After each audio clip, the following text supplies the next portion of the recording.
Alhamdulillah, Alhamdulillah tidak henti-hentinya kita menjaga puji syukur karena Allah Subhanahu wa Ta'ala, dan senantiasa kita kirimkan salawat dan salam kepada junjungan kita Nabi Allah Muhammad Sallallahu Alaihi Wasallam, kepada keluarga beliau, sahabat-sahabat beliau, dan pengikut beliau yang senantiasa istiqomah di jalan.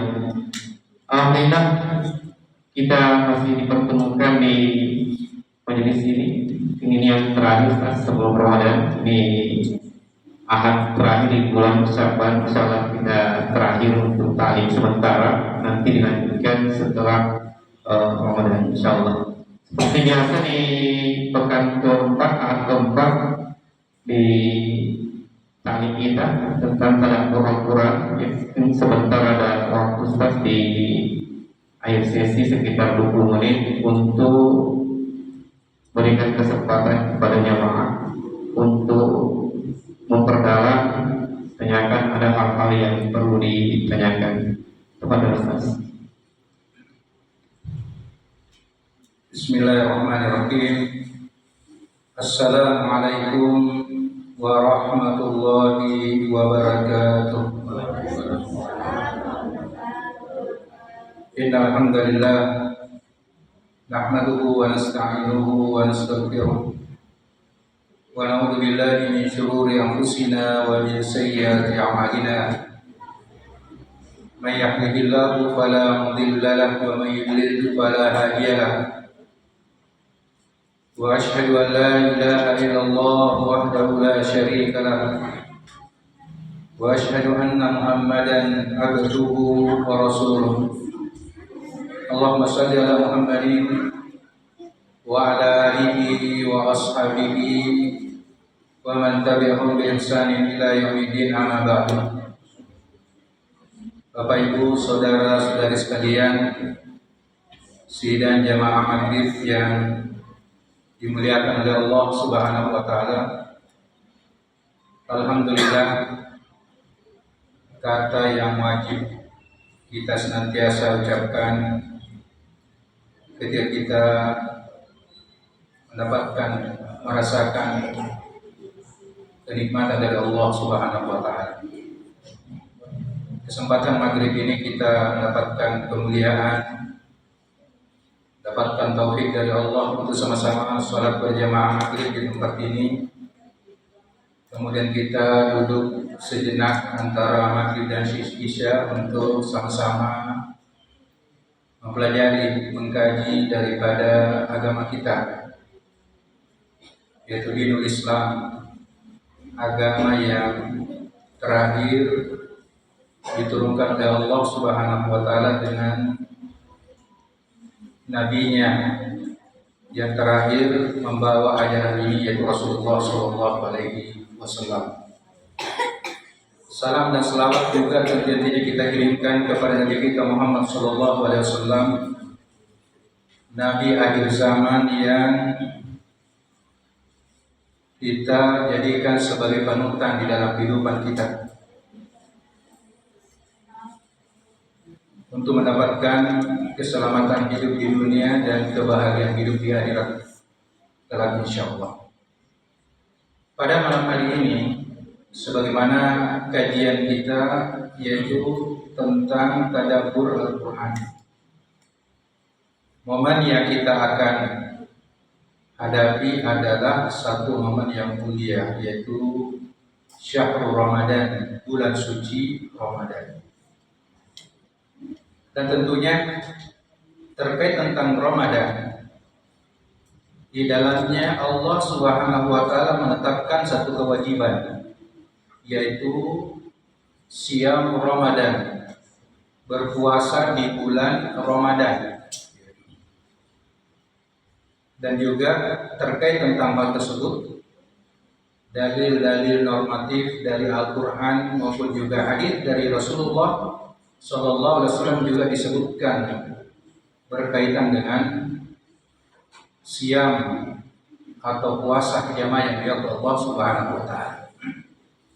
Oleh karena itu pada malam hari ini sedikit kita akan mempelajari, mengkaji, yaitu dalil utama tentang kewajiban puasa bulan suci Ramadan, yaitu surah Al-Baqarah ayat 183. Firman Allah Subhanahu wa taala, A'udzubillahi minasyaitonir rajim. Ya ayyuhalladzina amanu kutiba 'alaikumus shiyam kama kutiba 'alal ladzina min qablikum la'allakum tattaqun. Inilah ayat yang diturunkan oleh Allah Subhanahu wa taala tentang kewajiban puasa bagi kaum muslimin, umat Rasulullah sallallahu alaihi wasallam.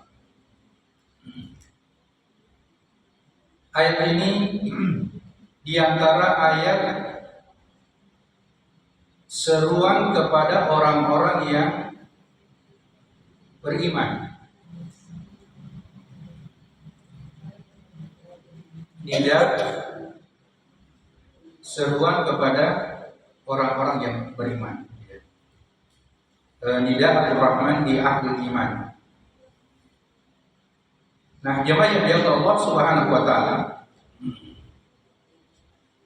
tentunya di dalam Al-Qur'an kita mendapati ada beberapa seruan Allah kepada hambanya.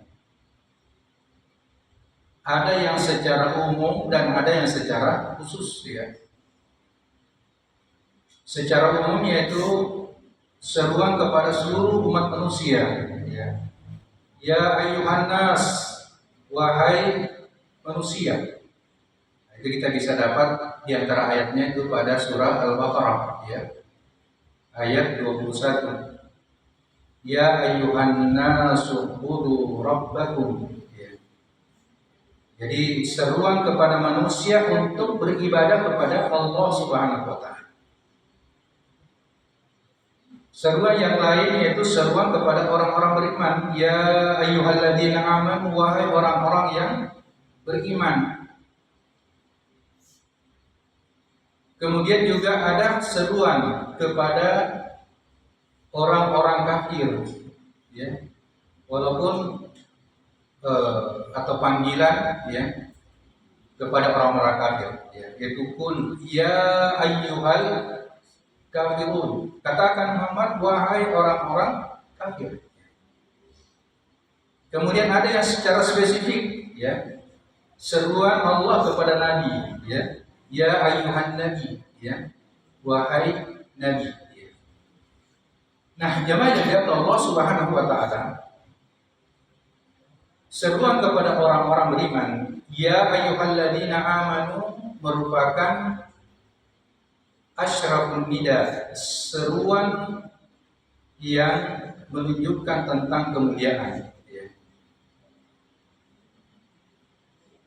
Seruan keimanan, karena tidak semua orang mendapatkan keimanan, ya. Dan ini menunjukkan bahwa nikmatul iman, kenikmatan iman itu adalah kenikmatan yang besar yang dikaruniakan oleh Allah Subhanahu wa taala kepada umat manusia. Maka beruntunglah orang-orang yang beriman. Dan orang-orang beriman itulah yang memenuhi daripada seruan Allah Subhanahu wa taala. Adapun orang-orang kafir, ya, mereka tidak memenuhi daripada seruan Allah Subhanahu wa taala. Mereka kufur, mereka ingkar, ya. Mereka menutup diri dari yaitu seruan Allah Subhanahu wa taala kepada kebaikan, ya. Atau mencegah mereka dari kemungkaran, tidak peduli, ya. Nah, jamaah yang dimuliakan Allah Subhanahu wa taala, ya ayyuhalladzina amanu, wahai orang-orang yang beriman. Setelah itu Allah menyebutkan mempermaklumkan, ya. Kutiba alaikumus syiyam. Kutiba itu adalah telah ditetapkan. Kalau ketika kita membaca perkataan para ulama kita, terutama para imam mazhab, ya, mereka semua mengatakan bahwa kutiba itu maksudnya adalah furidho, yaitu diwajibkan. Kutiba diwajibkan, ditetapkan kewajibannya alaikum atas kalian. Apa itu? As-siyam, yaitu puasa, ya.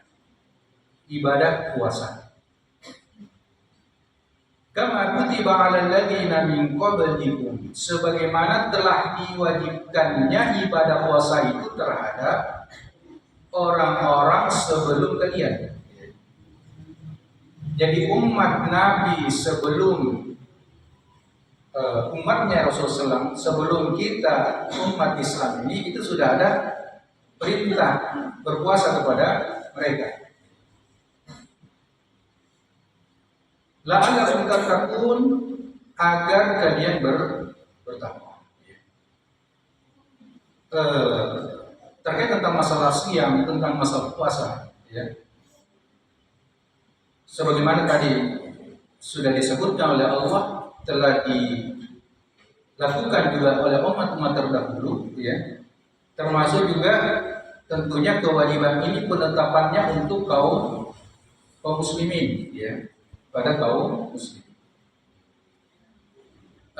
Di dalam sejarah, ya, riwayat kita mendapati bahwa penetapan tentang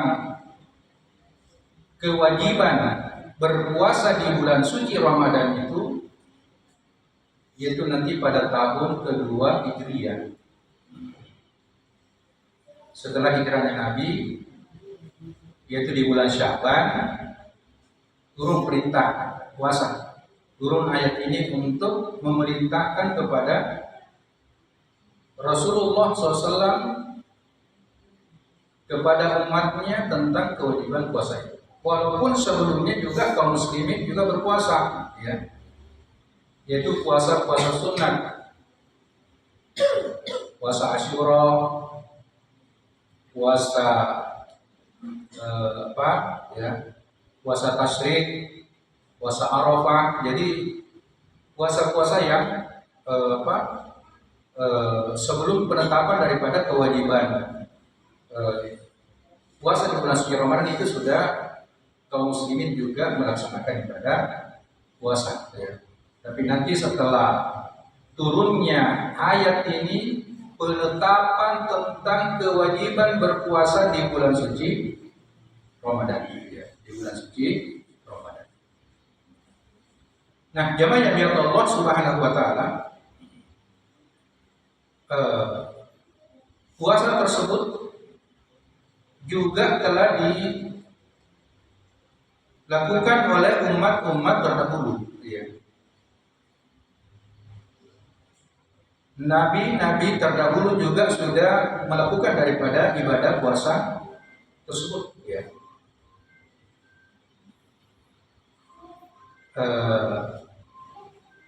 Kalau kita memahami tentang ibadah puasa itu, ya,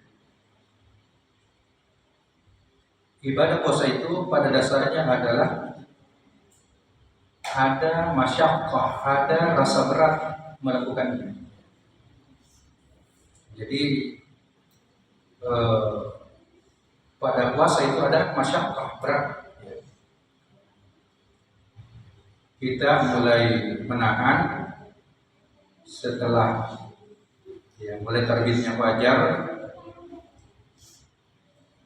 subuh, kemudian kita berbuka nanti setelah terbenamnya matahari, ya. Dan tentunya setiap wilayah itu berbeda-beda berapa lama, ya. Kalau kita di Indonesia rata-rata sekitar 12 sampai 13 jam, ya, kita menahan terus. Masyaqqah. Kenapa? Karena ada beberapa hal yang harus kita tahan yang telah menjadi kebiasaan kita setiap hari, ya. Makan, minum, ya, dan termasuk adalah yaitu jima, ya, hubungan suami istri dilarang dilakukan ketika kita berpuasa, karena itu akan membatalkan puasa. Ya. Makan minum ini kan setiap saat, ya, atau setiap hari kita lakukan. Bahkan kalau kita orang Indonesia 3 kali sehari, sarapan, makan siang, dan malam. Ya. Di selang-selingi juga biasanya ada cemilan-cemilan, ada snack-snack, ya, ngopi-ngopi, ngeteh-ngeteh, dan seterusnya.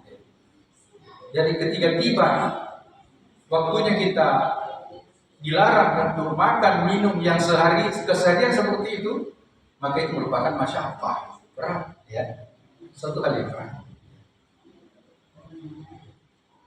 Nah, ulama kita, ya, setelah melihat daripada ayat ini, memperhatikan ayat ini, bilang kenapa juga Allah menyebutkan bahwa berpuasa itu bukan hanya kewajiban kepada kaum muslimin, ternyata juga sudah ditetapkan terhadap umat-umat terdahulu. Artinya apa? Dulu juga orang puasa juga, ya.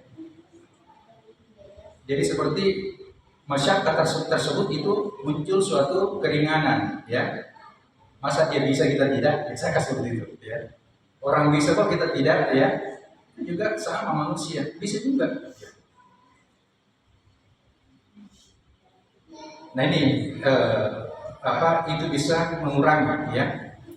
Dan di dalam Islam ini, jamaah yang Allah Subhanahu wa taala, kita merasakan bersama, ya, bahwa Islam ini juga adalah di jamaahiyah, yaitu agama jamaah, kita berjamaah, ya. Kita rasakan itu ketika kita melaksanakan suatu ibadah secara berjamaah, maka kita merasa ringan, ya, kita merasa semangat. Kenapa? Karena kita bersama-sama. Coba bandingkan kita sholat sendiri di rumah dengan sholat berjamaah di masjid. Kita rasakan kan? Ketika kita di masjid kita bersemangat, ya, karena kita bersama dengan saudara kaum muslimin yang lain. Tetapi kalau kita di rumah kayak berat sekali, ya. Mungkin kita tunda-tunda sebentar nih, ya, sepanjang waktu, ya. Tapi ketika kita ke masjid, insya Allah kita bisa tepat, ya, di awal waktu kita bisa melaksanakan kewajiban itu dan juga dilaksanakan secara berjamaah. Sama dengan puasa, ya. Coba puasa. Orang yang rutin tentunya melakukan puasa sunnah, Senin Kamis atau kemudian puasa 3 kali sebulan, itu sedikit orang yang bisa konsisten komitmen untuk melakukan hal tersebut, ya. Kenapa? Karena masing-masing orang jalan masing-masing, ya. Bukan kewajiban, keutamaan saja, ya. Tetapi orang yang tentunya punya komitmen dan ingin mendapatkan keutamaan itu yang menjaga hal tersebut. Di bulan suci Ramadan atau kewajiban puasa di bulan suci Ramadan, karena kita bersama-sama berjamaah, ya, 1 bulan itu kita melaksanakan itu, ya, 29, sekitar 9 sampai 30 hari, ya, itu kita merasakan ada kemudahan, ya. Ada kemudahan. Kenapa? Karena kita bersama-sama, ya. Coba misalnya sekiranya kewajiban puasa itu penetapannya berarti 1 bulan Anda puasa, terserah, ya, kapan saja, itu juga agak sulit juga itu, ya. Karena kita tidak akan kompak kapan Anda puasa, ya, bulan berapa atau kemudian hari apa, yang penting cukup 30 dalam setahun. Tapi Allah Subhanahu wa taala dengan rahmatnya kepada kita, yaitu menetapkan kewajiban siam itu, ya, pada bulan suci Ramadan selama 1 bulan dan kita bersama dengan kaum muslimin yang lain. Orang yang tadinya tidak kuat puasa, tapi karena kita bersama-sama, kita kemudian dia juga merasakan bagaimana, ya, bisa mudah untuk melaksanakan kepada kewajiban puasa tersebut. Jemaah yang dirahmati Allah Subhanahu wa taala, ayat ini yaitu ditutup oleh Allah Subhanahu wa taala dengan la'allakum tattaqun, ya. Mudah-mudahan kalian bertakwa. Kata la'alla itu kita terjemahkan biasa mudah-mudahan atau agar, ya. Tetapi ketika Allah menyampaikan dengan ucapan la'alla, itu sebenarnya suatu kepastian, bukan hanya sekedar semoga, suatu harapan, tapi suatu kepastian. La'allakum tattaqun, bahwa pasti kalian akan bertakwa. Tetapi syaratnya harus diperhatikan, ya. Untuk sampai kepada ketakwaan itu, ibadah yang diperintahkan sebelumnya itu harus diperhatikan, ya. Apa benar-benar sesuai dengan yang diinginkan oleh Allah Subhanahu wa taala. Kalau sesuai, insya Allah itu akan membawa kepada ketakwaan. La'allakum tattaqun, ya, agar kalian ya. Yang mengatakan ya, dia berpuasa juga, tapi setelah itu dia melanggar ini itu dan seterusnya, ya. Berarti pengaruh puasanya, atau kemudian puasanya masih perlu dipertanyakan, ya, karena mestinya ibadah itu membawa kepada ketakwaan. Jemaah yang dirahmati Allah Subhanahu wa taala, takwa itu secara bahasa artinya wiqayah, ya, tameng, benteng, ya.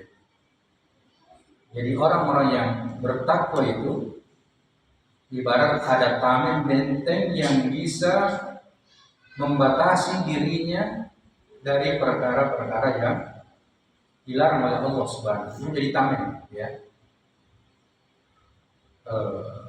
Doa kita kan biasa juga memohon kebahagiaan dunia akhirat, itu kan ujungnya wa qina adzabannar, ya.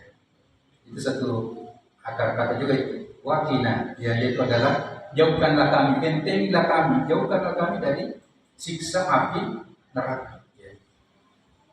Jadi orang bertakwa itu adalah bagaimana ada benteng, ada wiqayah, ada tameng, ya.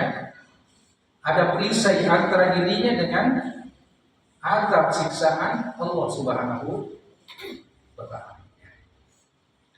Baik, jemaah yang dirahmati Allah Subhanahu wa taala, inilah penjelasan singkat tentang ayat ini, ya. Yang pertama yaitu tentang bagaimana keutamaan keimanan tersebut, ya. Keutamaan daripada keimanan. Kemudian yang kedua tentang penetapan kewajiban puasa, ya. Di dalam syariat Islam juga telah ditetapkannya juga kewajiban puasa atau perintah puasa pada umat-umat yang terdahulu. Kemudian yang terakhir, ya, ibadah, termasuk ibadah puasa itu akan mengantarkan manusia, orang-orang yang beriman menjadi orang-orang yang bertakwa, ya. Saya kira ini jemaah yang dirahmati Allah Subhanahu wa taala, yang mungkin selanjutnya kita sharing, ya, terkait tentang apa yang kita bahas, atau mungkin juga ada hal yang lain, ya.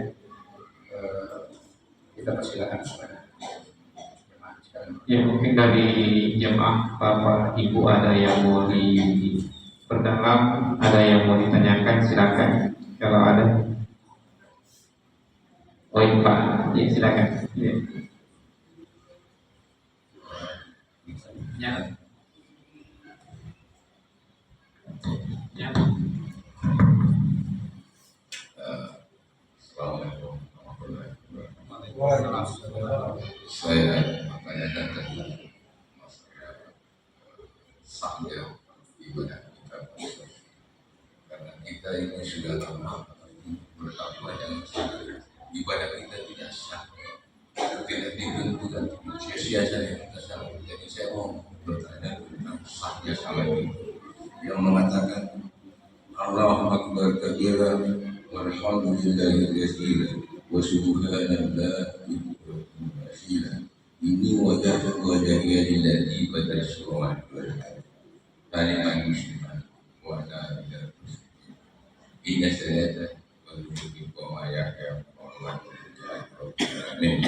لا شريك له وبذلك أمرت وما من المشركين.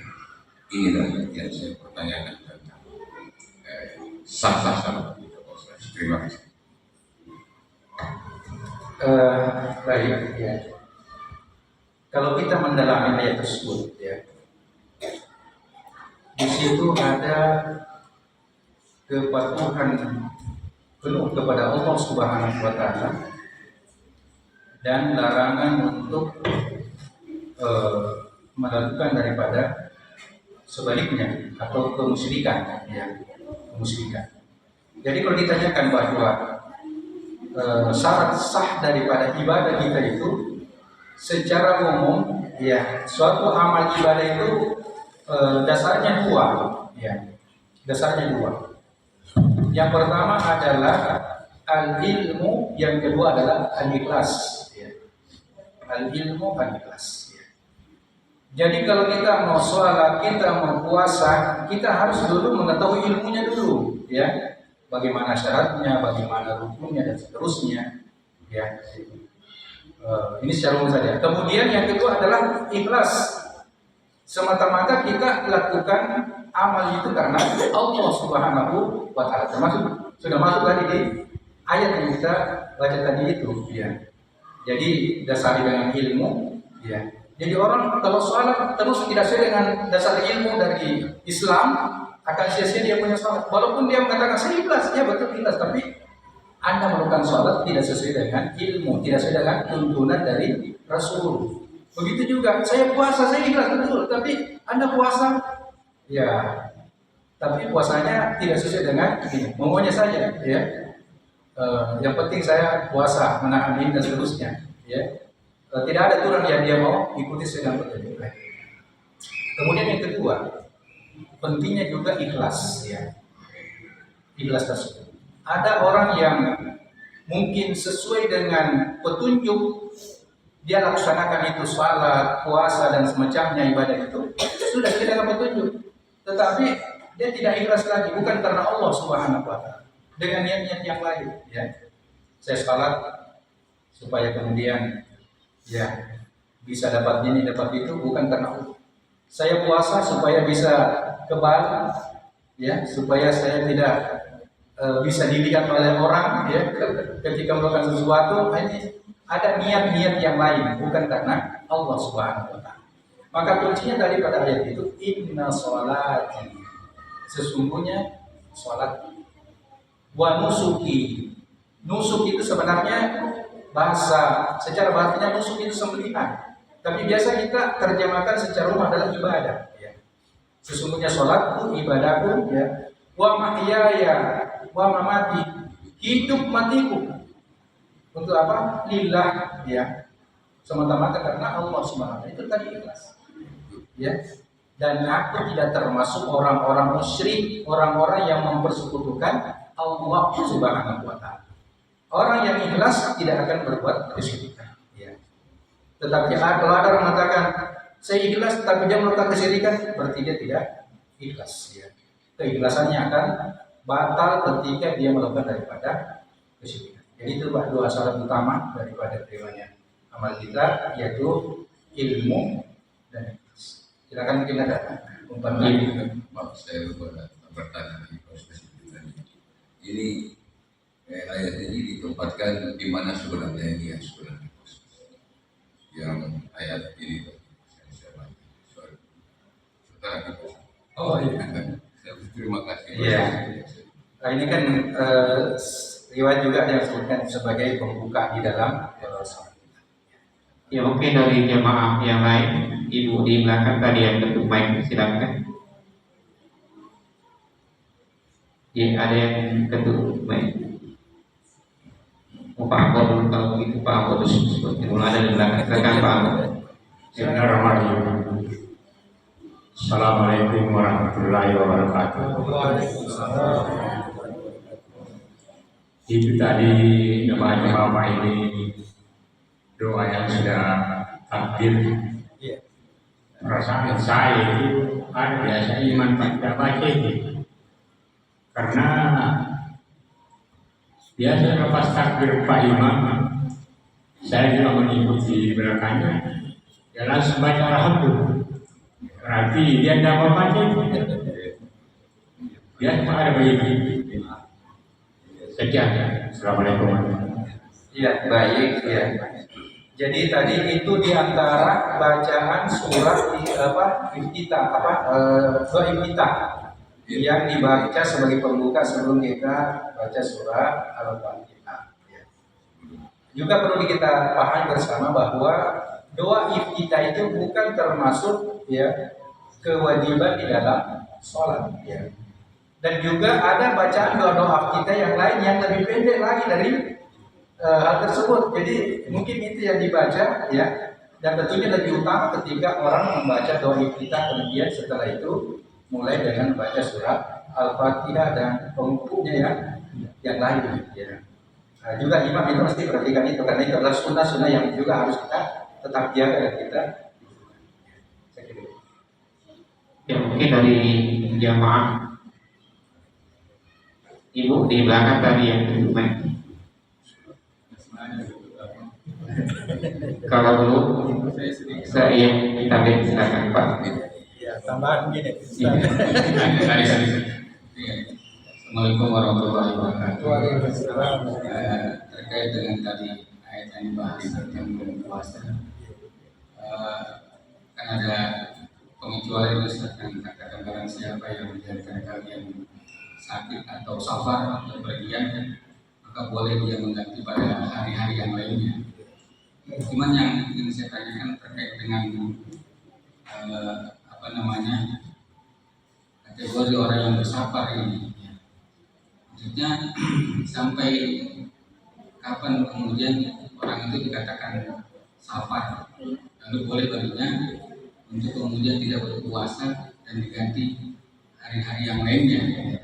Apakah ada syarat dan ketentuannya terkait safar, dari jaraknya kan, atau dari memang hal yang lainnya yang menunjukkan bahwa dia benar-benar safar dan boleh mengambil keringanan tersebut. Itu yang pertama. Yang kedua, ada lanjutan ayat itu kan tadi yang terkait dengan yang rusolah yang fidyah itu. Iya fidyah. Nah, ini kan fidyah itu sebetulnya diperuntukkan kepada siapa? Siapa yang berhak untuk kemudian berfidyah? Berfidyah apakah kemudian atau kriterianya bagaimana itu saat yang orang boleh mengambil fidyah ya? Mungkin itu satu yang ingin saya katakan. Terima kasih. Ya, syukran. Ya. Jadi yang pertama tentang masalah safar. Ya. Di antara ini pada ayat 184 lanjutan ini kan tadi kita baca cuma 183. Ya. Salah satu di antara orang yang mendapatkan rukhsah atau keringanan sebagaimana pada ayat selanjutnya yaitu faman kana minkum maridan aw ala safarin fa iddatun min ayyamin ukhra. Jadi di antara yang mendapatkan rukhsah itu adalah orang yang dalam keadaan sakit. Cuma tadi tidak jelas lagi sakit yang bagaimana tentunya adalah sakit yang ini kembali kepada setiap pribadi lagi ya, sakit yang seseorang itu memang tidak kuat untuk puasa. Tapi kalau cuma batuk-batuk, flu-flu saya sakit, tidak bisa nggak puasa. Ya kalau Anda tidak puasa silakan, tapi nanti ganti. Ya itu lebih berat lagi nanti kalau di Ramadan kita sendiri yang puasa. Ya. Kalau kita misalnya merasa memang tidak kuat puasa karena sakit kita itu ada rukhsah, ada keringanan. Boleh kita tidak puasa tetapi nanti diganti pada hari-hari yang lain di luar bulan suci Ramadan.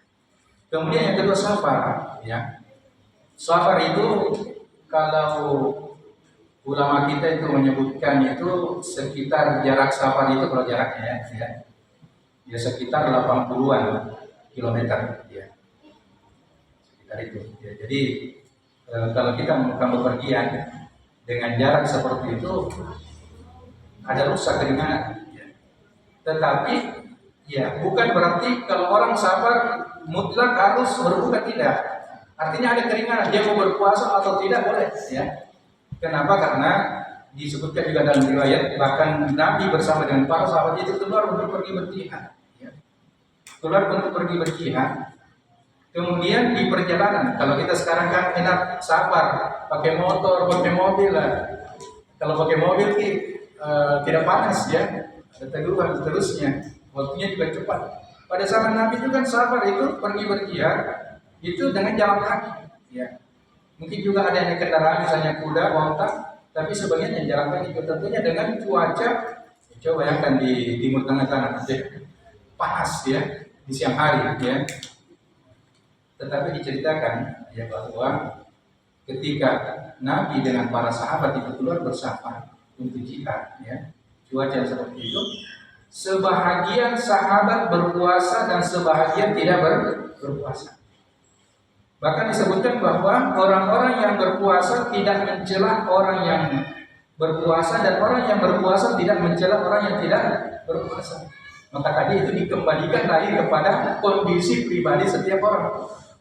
Dia bersahabat, tidak kuat dia bisa dia berbuka karena rusak keringanan, tapi diganti nanti pada hari yang lalu. Yang lain katakan, saya kuat kok puasa, ya silakan puasa, ya silakan puasa. Ya. Nah ini, jadi dikembalikan lagi kepada kondisi setiap pribadi yang melakukan daripada safar tersebut, ya. Apakah dia mau berbuka atau kemudian dia tetap melanjutkan daripada puasanya. Ya. Tapi ada satu hal yang perlu kita perhatikan ini, ya. Jangan kita, misalnya besok saya mau safar, kemudian kita tidak makan sahur. Ya. Tetap kita makan sahur. Nanti di perjalanan, ketika kita tidak kuat berpuasa dalam perjalanan, baru kemudian kita berbuka. Adanya orang, besok saya mau safar, tidak mau puasa, ya. Dia tidak makan sahur. Padahal belum tentu kita juga safar, kita baru berniat. Kalau tiba-tiba ada halangan, ya, kita ada halangan, kita sudah tidak memang berniat dari awal untuk puasa. Jadi kita niat, walaupun kita sampai besok, misalnya mau ke Palu, ya, naik mobil, safar, tetap makan sahur saja. Nanti di perjalanan kita tidak kuat, ini baru kemudian ada rusak keringanan kita berbuka, ya. Karena belum tentu juga. Boleh jadi kita sudah niat untuk apa? Kita sudah niat untuk safar, ya. Ternyata ada penghalang, tidak jadi. Ya. Setelah makan sahur itu tidak niat juga. Kalau kita tidak berniat untuk puasa, tentunya juga puasa kita tidak akan diterima karena kemudian dari niat. Ya. Kemudian terkait masalah fidyah. Ya. Fidyah itu adalah, ya, pada ayat selanjutnya itu atau lanjutan dalam ayat ini itulah alladzina yuqiquna fidyatun ta'am miskin, ya. Orang yang diberikan rusak keringanan untuk membayar fidyah, yaitu adalah orang yang sudah tua renta, tidak mampu lagi dia puasa, ya. Dia sudah berumur, ya. Yang katakan saya tidak mampu dengan puasa, saya sudah tua sekali, ya. Ini terkena hukum ini, ya, bayar fidyah. Atau kemudian ada orang yang sakit dan sakitnya permanen, artinya tidak ada lagi harapan sembuh dan memang sakitnya itu tidak menyebabkan dia tidak bisa lagi berpuasa, ya. Jadi permanen, ya. Ada mungkin orang permanen sakitnya tetapi bisa dipuasa, misalnya apa? Asam urat, ya. Dia asam urat permanen sakitnya tapi dia mampu dipuasa, ya. Bukan tidak dipuasa, maksudnya ada sakitnya yang permanen memang dia tidak mampu untuk berpuasa. Ada dalam ayat fidyah. Itu diantara yang. Dan fidyah itu diperuntukkan kepada orang-orang miskin. Jelas dalam ayat ini orang miskin. Orang yang miskin. Jadi bukan kepada orang yang mampu, ya, tapi orang yang miskin. Wallahu a'lam bishawab. Ya, saya kira ini. Ya, mudah-mudahan pencerahan kita. Ya, mungkin juga dari saya mau tanya. Ya, terima kasih. Berkaitan dengan bulan suci Ramadan ini, Ustaz, ada kebiasaan kita saya kira bagus itu sampai bisa membaca Al-Quran sampai beberapa kali dalam satu bulan itu bisa sampai 3 kali, sama 4 kali, 5 kali barangkali yang bisa. Tapi apakah yang lebih penting misalnya memahami isinya, karena tujuan Al-Quran itu kan untuk diamalkan, diterapkan. Kalau artinya kita membanding-bandingkan, kita barangkali hanya membaca terus menerus, kemudian kita tak tahu artinya apa artinya, apalagi memahaminya. Kalau begitu apa arti kemudian kita bisa pahami, kemudian kita amalkan. Nah, jadi pertanyaan, apakah misalnya apakah ada hadis-hadis yang keutamaan itu berkaitan dengan pengamalan, atau hanya memang sekedar dibaca saja? Ya, lebih dalam lagi. Jadi ini ayat selanjutnya lagi, Syahrul Ramadan alladzi unzila fihi Qur'an, ayat 180. Bulan suci Ramadan, bulan suci Ramadan itu diturunkan padanya Al-Qur'an. Jadi Ramadan dengan Al-Qur'an itu tidak bisa dipisahkan. Ya, ibarat satu paket. Kenapa? Karena dia memang Al-Quran pertama diturunkan di bulan suci Ramadan. Ya. Kemudian juga dalam riwayat disebutkan bahwa Jibril setiap bulan suci Ramadan itu dia menemui daripada Rasulullah SAW dan mendaras Al-Quran. Ya. Kembali baca daripada Al-Quran. Ya. Jadi pertanyaan tadi, yang mana yang utama? Mengatakan berkali-kali atau membaca dengan terjemahannya, ya. Nah, sedikit kalau kita membaca riwayat dari salafus saleh, orang-orang saleh yang terdahulu, misalnya di kalangan para sahabat, dia kelas sifat itu menamatkan Quran ada yang 3 kali, ya, 3 hari dalam 3 hari menamatkan Quran, ada yang 5 hari, 6 hari, 7 hari, ya. Bahkan, ya, riwayat kita juga dapatkan bahwa Imam Syafi'i kalau bulan suci Ramadan itu menamatkan Al-Quran sebanyak 60 kali, 2 kali dalam 1 hari. Imam Syafi'i. Mungkin kata bisa, tidak ya bisa. Ya. Tahun lalu ada yang boleh disibah, dia menamatkan Al-Quran 60 kali. Mungkin karena terinspirasi bahwa Imam Syafi'i juga bisa. Dia juga manusia, kita juga manusia. Ternyata setelah ditelusuri memang sedikit anunya. Jadi lebih banyak berinteraksi dengan Al-Quran.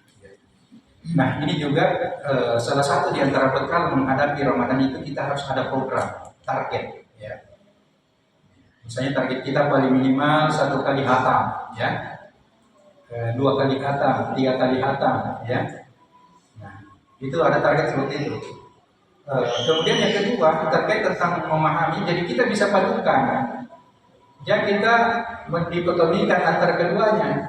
Saya cuma membaca saja dan terjemahannya juga, ya. Bisa kita padukan. Kita mencapai target itu berapa kali khatam, kemudian juga pelan-pelan kita juga bisa ada waktu tertentu kita juga membaca terjemahannya juga sambil membaca ayatnya, membaca juga terjemahannya. Dan lebih dalam lagi adalah bisa kita tadabburi, memperhatikan betul apa pelajaran yang kita bisa petik dari ayat yang kita baca tersebut. Jadi intinya Pak bisa dipadukan, ya. Bisa kita ada target berapa kali khatam, dan ada juga target berapa ayat atau berapa juz kita Ramadan ini misalnya membaca ayatnya dan terjemahannya. Bahkan bisa juga diperlukan, mungkin ada yang menghafal juga. Oh, saya targetnya menghafal misalnya 1 juz atau setengah juz atau 1 surah yang panjang-panjang. Ya, jangan cuma 1 surah tapi ya surah Al-Kafirun atau yang pendek-pendek. Maksudnya 1 surah mungkin panjang-panjang, misalnya surah Al-Kahfi, surah Al-Furqan, ya, surah Al-Anfal dan seterusnya. Jadi ini bisa kita padukan, ya, target berapa kali khatam dan target menghafal, target untuk mengambil pelajaran dari ayat-ayat. Saya kira. Ya mungkin karena waktu ibu-ibu juga orang kan tidak ada. Kayak ibu-ibu sudah paham semua ini. Karena waktu saya mohon untuk pertemuan. Baik, ya kita di majelis kita Mari kita banyak-banyak berdoa kepada Allah dengan doa Allahumma balighna Ramadan. Allahumma balighna Ramadan. Allahumma balighna Ramadan. Ya Allah, sampaikanlah, pertemukanlah kami dengan bulan suci Ramadan. Kita senang, kita gembira karena keutamaan bulan suci Ramadan, bulan spesial yang diperuntukkan untuk kita kaum muslimin, ya. Maka rugi ketika kita bertemu Ramadan kemudian mengamalkan sebaik-baiknya. Dan kita kini majelis kita dengan Bapak para majelis. Subhanallah wa bihamdihi, asyhadu an la ilaha illa anta, astaghfiruka wa atubu ilaik. Wa alhamdulillahi alamin. Wassalamualaikum warahmatullahi wabarakatuh. Waalaikumsalam.